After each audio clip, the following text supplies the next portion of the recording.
Well, joining us via Zoom from Belgium is Global Affairs Analyst Collins Nweke. Collins, good morning. Thank you for joining us.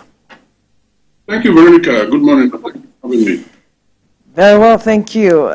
Now, this matter of the death of the Iranian president has been generating reactions. There are those who seemingly are reportedly said to be happy that he passed, and there are those who are obviously weeping. But one that stood out is a report from the U.S. saying that the late president had blood on his hands. Let's get your perception of the response or reaction to his death and your perception of the person of Ebrahim Raisi.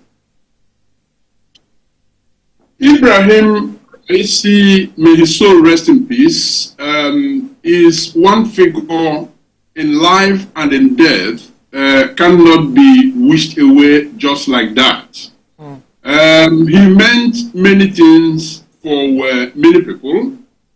For the people of Iran, his country, he meant quite a lot way before he became president, having occupied very, very critical positions.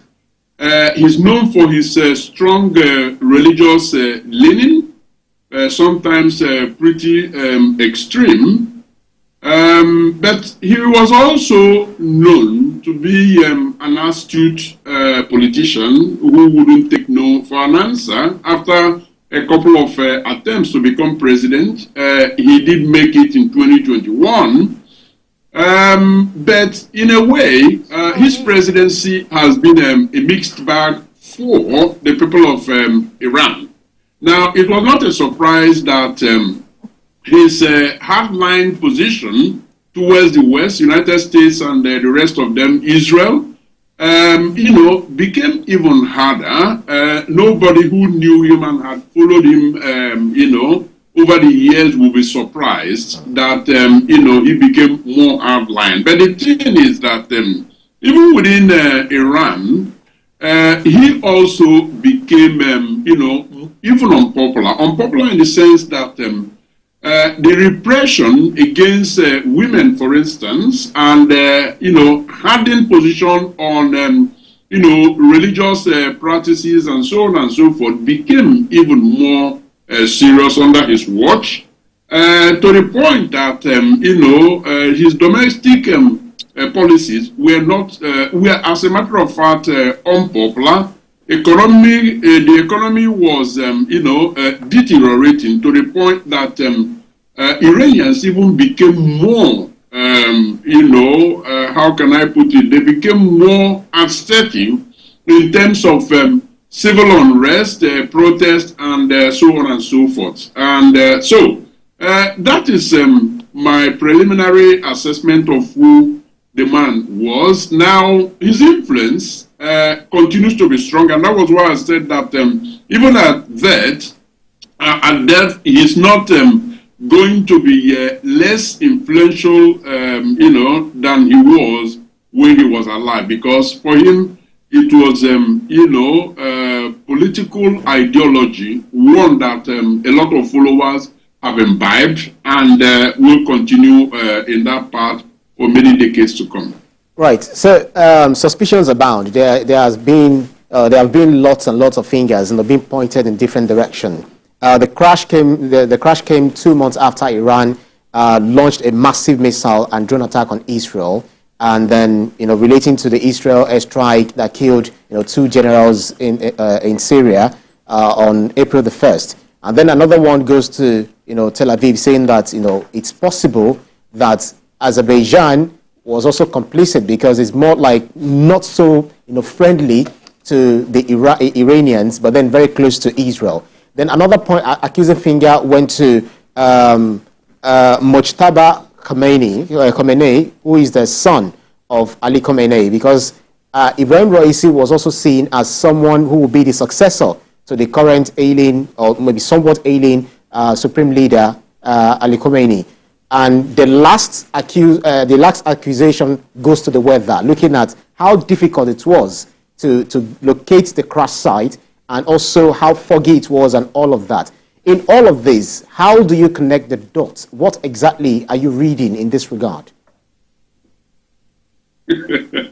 Interesting conspiracy theory. That was Ibrahim, isn't it? Absolutely. I can't see the screen. Yeah, that's me. Ibrahim, good.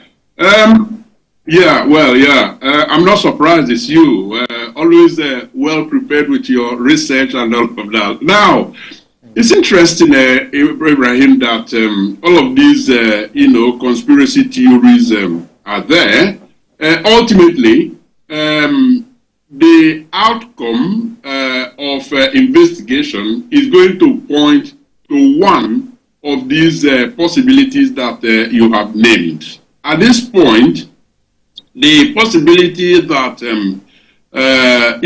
enjoys wide acceptability amongst those who have no meat in this game is the fact that the weather was to be blamed for the crash. Now, the former foreign minister of Iran has also spoken. In his initial reaction, he had said that the blame goes to the United States of America, but not for any of those, conspiracy theories making the round, but he blamed it on the sanction that the United States has meted out on Iran, making it impossible to import, spare parts for helicopters and aircraft. And so aircrafts are not that well maintained, including the helicopter that flew Mr. President that, ended up in the tragedy. So that was where he has pitched his tent. Now, the Russian, angle to this is the fact that Russia, under Putin, has volunteered to, be part of the investigation into the death. Now, we can only surmise that, here he is, Putin, standing up for his old friend and ally. And, until there is an independent investigation, one that doesn't involve only Russians, we cannot be sure to get the true cause of, the crash. Right. Now, let's look at the U.S.'s position with regards to